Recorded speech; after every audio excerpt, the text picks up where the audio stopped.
out 23 miles in the middle of the night to get a helicopter in for me, came to me over 20 years later. She came to me seeking me out as a psychotherapist. Oh, you're kidding. Wow. No, because she had tremendous losses in her life. Mm. And it was like, my heart was filled with so much gratitude towards her. Mm-hmm. And here she was in a situation where she had a big loss in her life and sought me out. Mm-hmm. Tears come to my eyes right now just telling you about that. Mm-hmm. That she served me, I could serve her. We never know when the tables are going to be turned. How beautiful. Isn't that amazing? It is so beautiful. Yeah. So, think about what unconditional love. I mean, this is. I don't know if this is fitting, but yes. To me, this seems to be what a gift that is given to you. I mean, and it'd be so easy to oversee and not to see the gift of love. Right. That is offered to you, and to be able to give and to be able to have the ability to receive. On both parts. Yeah, we forget that receiving is just as important as giving. Mm-hmm. That they're mutually connected, and giving is receiving is compassionate as giving. Mm. Because someone can't give unless we receive. Mm-hmm. Receiving the gifts of life, receiving gifts from others, receiving compassion and love is part of compassion and love. It doesn't mean we're one down. Mm-hmm. It means we're equal, in that relationship. We often think, if someone's giving to me, I'm kind of one down. We have this funny idea about that. Yeah. But we're not. We're equal in that relationship, and it's such an important relationship. And I was just thinking, even in the language, in the Spanish language, de nada, translates, it's nothing. It is nothing. Oh, de nada, yes. And I really dislike that. Not the cultural element of it, but I don't like the meaning behind. I'm not going to accept it. It's nothing. It's nothing. I didn't do anything. Yeah, exactly. It's nothing. Well, no, it is something, and I want you to receive it. See, and your welcome is a real nice way of accepting. My point is that even cultures and language, has a way of receiving. Yeah, it's true. It's very true. It deflects the contact between those two human beings in this beautiful exchange. Mm. That is what is life-giving, which is what is love. And our language, no matter what language it is, it tends to deflect the power of that experience. Mm-hmm. And we have to work very carefully, even with our language, in our relationships. Mm-hmm. I appreciate you bringing up that example. Mm-hmm. And language that we use even about ourselves. Yes. I don't know how many listeners actually talk to themselves. I do. All of us do.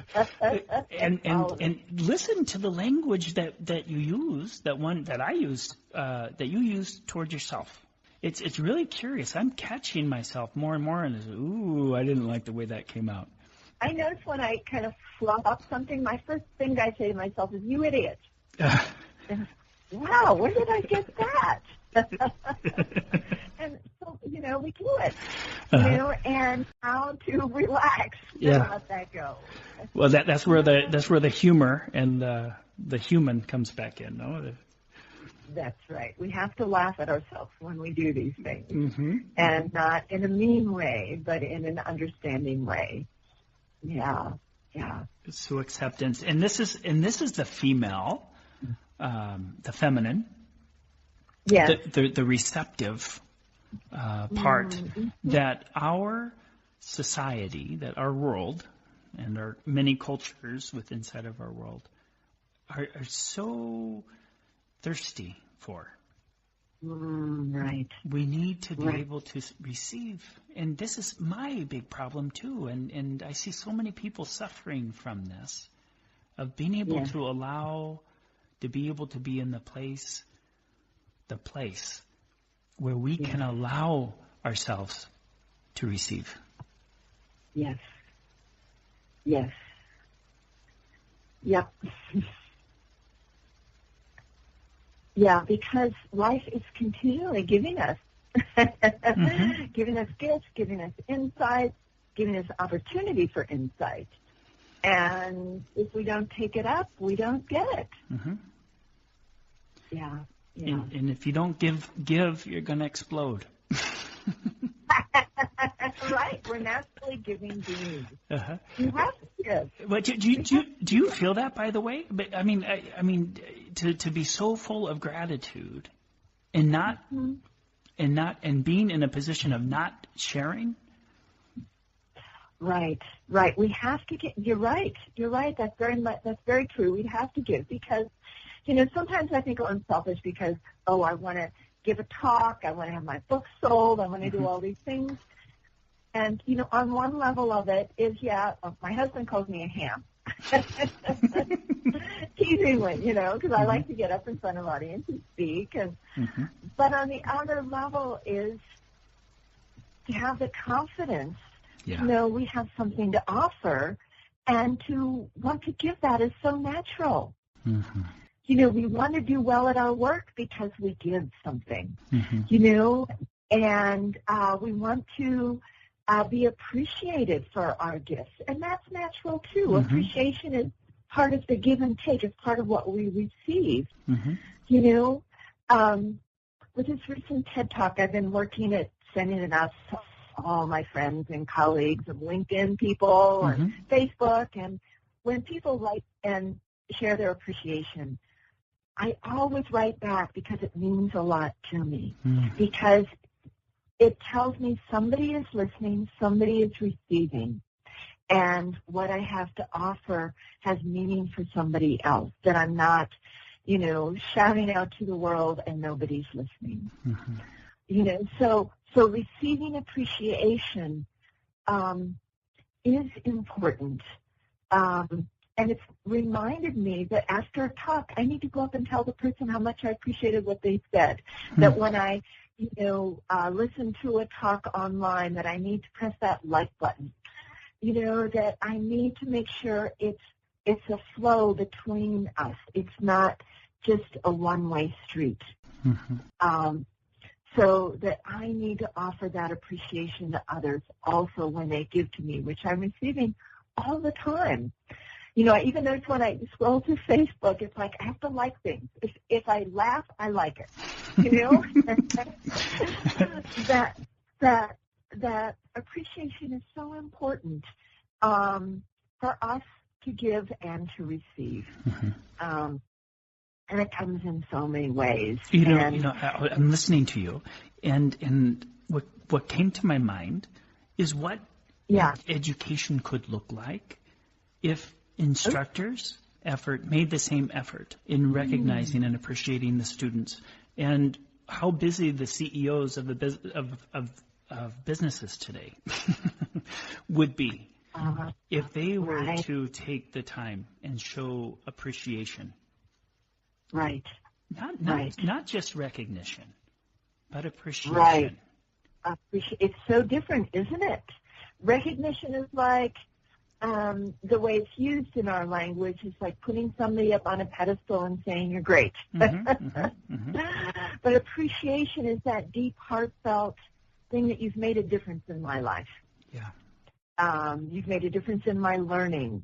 And for a teacher, like you said, education would be so different if every time a student offered something in class saying, thanks for speaking up. Thanks for offering your idea. Thanks for, that was just, brilliant. Yeah. You're not so empty as we once thought in the old traditional model of education, the front in the room instructor. Right, that's just pouring information into a vessel. Oh, dear. Yeah. Yeah, that your question actually spurred another idea in my mind, to tell a student that your question was so helpful. Mm-hmm. It's brought us to another, insight, a deeper understanding, that I think students would feel more engaged that way and more appreciative themselves. Mm-hmm. Yeah. Well, something tells me that you do this in your class. I love teaching. It's really fun. Uh-huh. And it is true. When it's a two-way street between, in the classroom, it's so much more alive. It's so much more vital when, you're spurring each other on to deeper learning. Because, if you're an alive teacher, you're learning. You're learning a lot. Is it difficult to say goodbye to your students? Yes. I would imagine so. I would imagine there is such a deep connection available for everyone in your classroom, in class settings. Right. There is a deep connection, and it is difficult to say goodbye. But I bet, unlike a lot of students, grief has two sides, or loss has two sides. It's grief and relief. Because, wow, we finished it. We did this, task together. Wow, I'm almost relieved it's over, too, because that was a lot of hard work, So we forget that loss has two sides, that there's grief and there's relief. It's like also when someone dies, there's an incredible, say a person who's had a long life. There's also a relief for both sides. Wow, I accomplished something. I did a lot of hard work. This body is tired and ready to let go. Yeah. And right there, the recognition of the arc, of the movement of the arc, and the awareness of the arc, because some of us don't want to end. Right. We're afraid to let go because we're afraid we haven't quite done it yet, because we haven't appreciated what we have done and whose lives we've touched. And we haven't even appreciated our mistakes and our stuckness, that was all part of the journey. We haven't forgiven ourselves. So it's often hard to let go at that final moment because, I worked for hospice for 4 years. Hospice. With hospice, many people, when people are dying, it's an organization that works with people who are dying to help them let go. Is that more than just cancer? It's for anyone who is in the process of dying. Anyone. Yes, it could any kind of illness, accident. If somebody has the opportunity to kind of be aware. So it's definitely about consciousness raising, but it's about more than medical intervention. It's about recognizing the spiritual journey of someone and making those final days, those final months comfortable, making them meaningful, making them opportunities for family to be present, for loved ones. Because what I often notice, a lot of us have a hard time letting go, especially, at that final moment.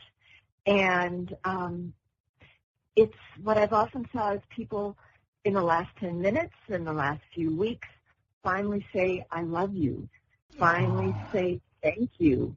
It was the most powerful work because it's so rich and meaningful to have those opportunities that aren't just consumed with medical interventions of fear. I have tears in my eyes because so many of us hold on and block just block this love and the amount of energy that we need to hold on to this love. It's a lot of hard work. Imagine if we could just allow it to go before the 10 minutes. Right. Wow. Yeah, life would be have a lot more ease, have a lot more opportunities for growth and